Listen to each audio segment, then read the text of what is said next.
everyone. So in this video we are going to discuss practical questions of Row 1 Premium Bonus Plan. इसका formula हमने last video में discuss किया था already and now I am repeating that part again. Rowan 1 plan के under हम bonus plan भी निकालते हैं. मीन्स रो 1 प्लान में आपकी एक्चुअल सैलरी प्लस उसके साथ साथ एक्स्ट्रा काम करने के लिए या टाइम सेव करने के लिए आपको बोनस दिया जाता है. तो उसका जो फॉर्मूला है, this is your formula, T into R plus S minus T upon S into T into R. यहाँ पर टी का मतलब है आपका एक्चुअल टाइम जो कोई भी वर्कर ले रहा है. आर का मतलब होता है रेट पर आर. रेट पर आर का मतलब कि 1 घंटे के लिए आपको कितना रेट दिया जा रहा है. S means the standard time, कि उस काम को करने के लिए स्टैंडर्ड टाइम कितना अलॉट किया गया है. Then T S again repeated, T R again repeated. तो इस फॉर्मूले को यूज़ करके आपको रो 1 प्लान के अंडर किसी भी एक वर्कर की अर्निंग्स को कैलकुलेट करना. And now we are going to do one illustration. A worker takes 12 hours to complete a job on the time basis. वो 12 आवर्स लेता है एक काम को कंप्लीट करने में जो कि टाइम बेसिस पर लिया जा रहा है. And 9 hours on a scheme of payment by result. मतलब अगर हम यहाँ पर जो हमें ये पार्ट दिया है, this is given to us according to the time wages, जो हमें टाइम के अकॉर्डिंग वेजेस पे की जाती हैं. तो अगर उसके अकॉर्डिंग देखा जाए तो एक काम को करने के लिए वो 12 घंटे लेता है. बट अगर रिजल्ट के अकॉर्डिंग मतलब पीस के अकॉर्डिंग या आप प्रोडक्ट के अकॉर्डिंग चलते हो तो उस केस में आपको कितना टाइम लगता है, 9 hours. The rate of payment is 10 per our. 1 घंटे की जो पेमेंट है वो 10 रुपीज़ है. Calculate his earnings if he is paid on the basis of Rowan 1 plan. तो आपको रो 1 प्लान के अंडर उसकी अर्निंग्स को कैलकुलेट करना है. तो अगर यहाँ पर सबसे पहले देखें कि हमारे पास फॉर्मूले के अकॉर्डिंग सारी चीज़ें हैं या नहीं. Firstly we need T. T means कि एक्चुअल टाइम उसको कितना लगता है. तो वो उन्होंने बताया है आपको कि अगर वो आपका लेकर चलें कि रिजल्ट के अकॉर्डिंग चलेगा तो वो 9 आवर्स है. अगर वो आपका टाइम के अकॉर्डिंग चले तो वो 12 आवर्स है. दैट मीन्स इस क्वेश्चन में जो आपका एस होगा वो होगा 12 आवर्स, कि उसको करने में 12 घंटे लगते हैं.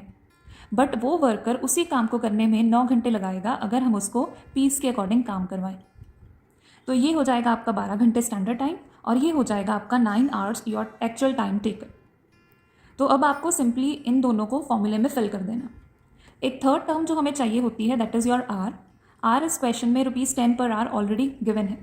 So ₹10 per hour, it is already given to us. So we have everything which is to be used in this formula. T into R, actual time into rate per hour. S minus T, 12 minus 9 upon 12 into T, that is again 9 into R, that is 10. तो आपकी जो total wages उस worker की आ जाएंगी वो आ जाएंगी 112.5 अगर वो रो 1 प्लान के अंडर यहाँ पर काम करे. अब यहाँ पर अगेन मैंने आपको बताया था जो ये टर्म होती है एस माइनस टी, ये हमें क्या बताती है कि हमने उनका जो टाइम सेव किया है उसके अकॉर्डिंग हमें कितना बोनस मिलेगा. That is your time save. ये हमने हॉल से प्लान में भी किया था कि टाइम सेव करने के कारण आपको कितना बोनस मिल रहा है वो इन प्लान्स में हम निकालते हैं. That is why we every time take S minus T. मतलब 12 में से 9 घंटे लगाए हैं तो आपने उस कंपनी के 3 घंटे बचाए हैं, इसी वजह से आपको बोनस दिया जाता है.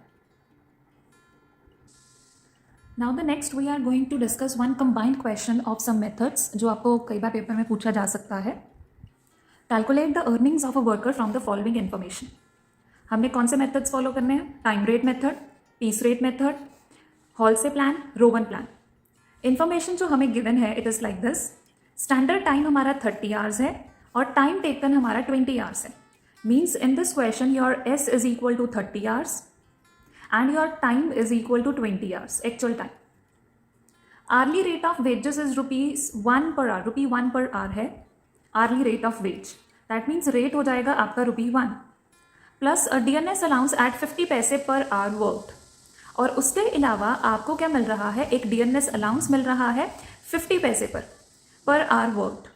जितना आप काम, जितने घंटे आप काम कर रहे हो उसका आपको 50 पैसे का एक DNS अलाउंस एक्स्ट्रा पे किया जा रहा है.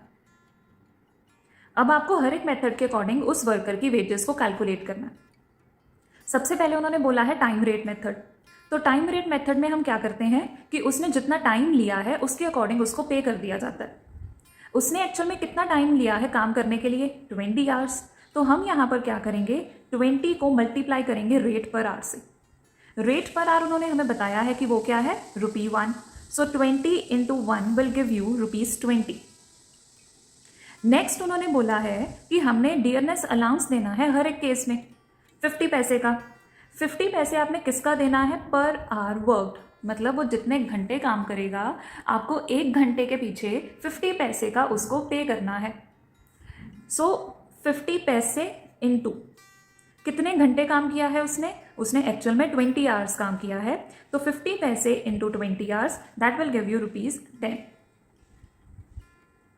अगर आप इसको 50 पैसे को रुपीस में कन्वर्ट करना चाहते हो तो 50 डिवाइडेड बाय 100 हो जाएगा, तो फिर उसको मल्टीप्लाई करोगे 20 के साथ, that will give you a total value of ₹10 और total earnings under time rate method आपकी आ जाएंगी 30। नेक्स्ट है पीस रेट मेथड कि पीस रेट मेथड के अकॉर्डिंग हम कैसे निकालें। पीस रेट मेथड में हम नॉर्मली ये देखते हैं कि उसने कितने नंबर ऑफ यूनिट्स मैन्युफैक्चर किए। अब यहाँ पर जो भी हमारे पास क्वेश्चन में इंफॉर्मेशन है, according to that information we can not calculate the number of units, नहीं निकाल सकते, इंफॉर्मेशन बहुत लिमिटेड है हमारे पास। So what we can do, we can assume one thing कि उसको जितना टाइम दिया गया था उसने उतने ही टाइम में सारे के सारे यूनिट्स मैन्युफैक्चर कर दिए।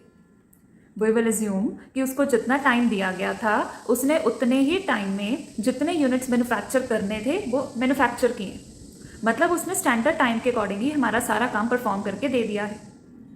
तो स्टैंडर्ड टाइम है हमारा 30, 1 घंटे का रेट है 1, दैट मीन्स टोटल वेजेस यहाँ पर जो पीस रेट के अकॉर्डिंग है उसमें एक पार्ट आ जाएगा ₹30। और फिर हमारा नेक्स्ट है डियरनेस अलाउंस 20 आवर्स के अकॉर्डिंग 50 पैसे। अब ये जो डियरनेस अलाउंस है ये हर बार आवर्स वर्कड के ऊपर ही निकलेगा, चाहे आप कोई भी फॉर्मूला अपनाओ कोई भी मेथड यूज करो, ये वर्कड आवर्स के ऊपर ही है, मतलब एक्चुअल टाइम के ऊपर आएगा, स्टैंडर्ड टाइम के ऊपर आप इसको कैलकुलेट नहीं करोगे। तो अगेन ये हो जाएगा आपका 50/100, उसको रुपीज में कन्वर्ट करना है, into 10, that will give you ₹10 value. और यहाँ पर टोटल वेजेस आ गई उस पार्टी की ₹40। फिर आपने लगाना है हॉल से प्लान। हॉल से प्लान के लिए हमें कौन सी चीज़ें चाहिए? हमें चाहिए स्टैंडर्ड टाइम, हमें चाहिए एक्चुअल टाइम और हमें चाहिए रेट पर आवर। तो हमारे पास तीनों चीज़ें ही हैं, तो आप क्या करोगे, उन सभी चीज़ों को यहाँ पर अप्लाई कर दोगे। That is a simple method. Again हमारा जो नेक्स्ट पार्ट है वो है रो वन प्लान के अकॉर्डिंग कि रो वन प्लान में हमने कैसे अर्निंग्स कैलकुलेट करनी है। अगेन वी नीड एस, वो भी है, टी भी है हमारे पास और आर भी है। तो यहाँ पर हॉल से प्लान और रो वन प्लान को अप्लाई करना बहुत ईजी है। Just do this part at your own और अपने आंसर्स मैच करना इनके साथ। If they will not come out directly then we will conduct a doubt session for the same. Thank you so much.